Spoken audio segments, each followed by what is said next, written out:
Oi, fala aí pessoal, bom dia. Você está escutando o Inglês do Rádio. I am your host, Foster Hodge. This is your daily dose of English.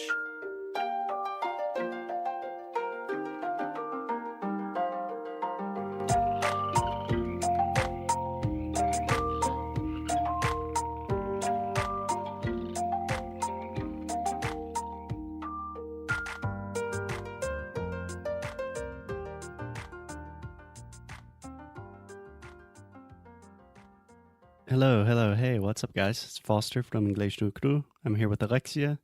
Say hey, Alexia. Hello. So, Alexia, how about you tell us what we're going to talk about today? Well, we are going to continue the acronyms, but this time is for business. Okay, so just one thing, Alexia. That really open A sound, the ah. I'm hearing you say acronyms, but it's acronyms. So open your mouth wide. Acronyms. There we go. Excellent. But first, before we start this one, I'm going to say a word that I had to practice a lot since the last episode. Okay, so just to fill you guys in, if you did not listen to the last episode about acronyms, Alexia had a very difficult time saying the word determined. So, yes, Alexia? Because which it was like TBD, right? To be determined. Yes. Ha. Nice. 1 point for Team Alexia. I will give that to you. To be determined. Yes. Cool. So, Amo, in business English, everyone wants to use business English. All my students want to learn business English. And a really important thing is when we're talking about business, we use a lot of acronyms. I don't know why. I think it's kind of stupid, but we do it, so we have to learn it. So you ready to go? Yeah. Yes, I'm ready. Let's go. Okay, Alexia, you studied business in college, right? Yes, I did. So you should be good at this. The pressure's on you. Thank you. Let's go. Just kidding. No pressure. So, Alexia, can you tell me a very basic thing that most of my students don't know is what does CEO stand for? Chief Executive Officer. That's my girl. Awesome. Yes, which means like the head of the office, the president, the high director. Yeah, the CEO is normally the main guy. He's the boss. Yeah. He's the boss. So what about, there are a lot of things. He or she. Let's do it. He or she. The future is female. #feminism. Yes, we can't forget that. Great. So there are a lot of these with, when we talk about like the executive department of a company. So we have, for example, the CFO. It's from the financial, right? So what does CFO stand for? Chief Financial Officer. Perfect.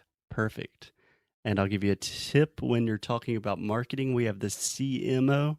Yes, Chief Marketing Officer. Awesome. And you can pretty much apply this structure to any department, like the CTO. I see that a lot in new startups. The Chief Technology Officer. The COO is the Chief Operating Officer, Operations Officer. Say a lie. Operating, I think. Yeah. It's kind of stupid that I have an MBA and I still don't know some of these acronyms. So, Alexia, do you know what an MBA means? Yes, it's a Master in Business Administration. Perfect. A master's. So master's always has the S. Okay. It's a Master's in Business Administration. Perfect. So, Alexia, can you think of any other acronyms that are related to business? I can't.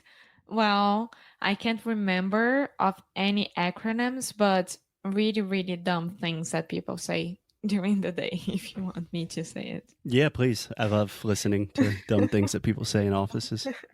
No, it's just like this. Hoje eu tenho um call com o CEO de não sei aonde.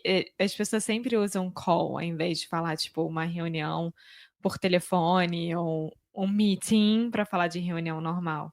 Então, eu acho isso um pouco desnecessário. É, amor, você não pode me ver agora, mas é a coisa que me irrita pra cacete. É que eu amo o Brasil, eu amo os brasileiros, todos os meus alunos queridos, mas tentando colocar algumas palavras americanas em, sei lá, um ambiente de negócios não ajuda. Budget, sempre escuto isso. Porque o budget, a gente não tem o budget, porque o nosso budget. Vocês têm a palavra orçamento. Pô, Eu sei, eu não entendo. que coisa Eu ridícula. entendo a gente abrasileirar as coisas, mas eu não entendo isso, sinceramente. Imagina, vice-versa, tipo, ao Ao contrário. contrário. Se eu falasse, yeah, we're not gonna do this project because we don't have the orçamento. You know? Yes, I think it's really weird, but that's fine. Yeah.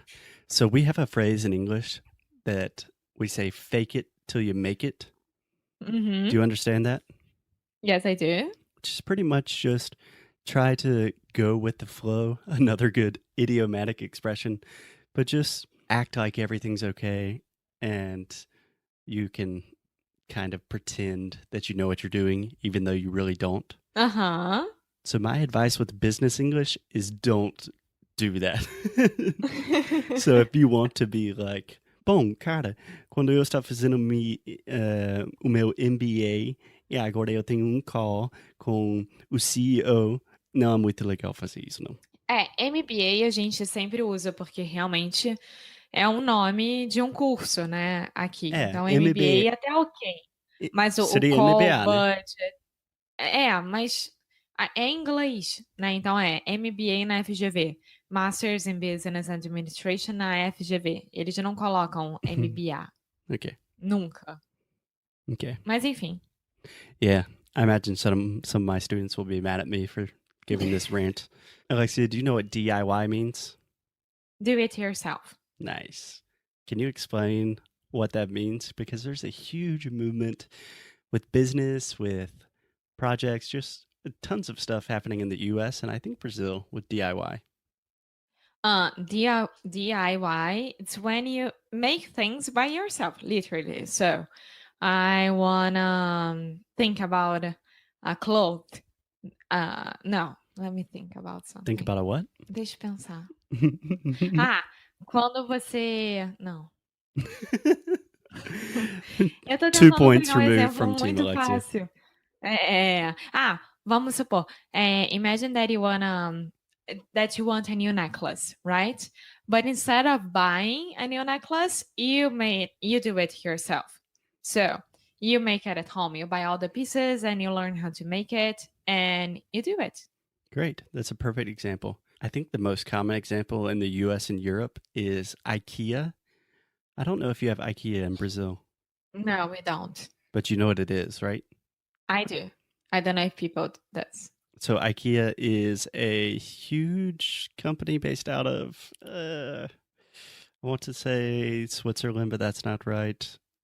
It's a European company. And all of their furniture is DIY. So they just send you a box and then you make a couch with the materials in the box. Yes, they have stores everywhere in the world, but South America, I think. Yeah, they'll get there one day. So Alexia, just to finish things up, this is not an acronym, but it's a good business phrase and a relevant phrase, I think. Do you know another way to say when you're really doing something yourself and you're starting from the very beginning? You can say you're starting from... Zero? Yes, you can say that, but not what I was thinking of. I don't know. From scratch. From scratch, yeah. Have you heard this phrase? Scratch é tipo rascunho, right? Yes. Os primeiros rabiscos. Yeah. So if you say I'm starting something from scratch, like we are building this new business from scratch, or I am making this new recipe from scratch, that means you are starting from zero from the very beginning. You could even say that with your English. I'm starting from scratch. Last but not least, there is a good podcast called From scratch that is about starting businesses, and it interviews a lot of famous businessmen and women, and it's really good, relevant to the theme of today. That's nice. Thank you. Yeah, of course. Any questions about business, acronyms, anything like that, Alexia? Não, agora eu vou lá pra cima, sentar na minha table e mexer no meu mouse para falar com as outras pessoas e fazer um call. Ah, nem vem. Nem vem. Então tá, amor. Vamos terminar aí. Okay, guys, so I see you tomorrow, maybe, or I don't know, in 2 days. Yeah, we'll see you soon. TBA. Yes. To be announced. TBA. Or TBD, to be determined. Okay, see you, Alexia. Bye-bye. Bye.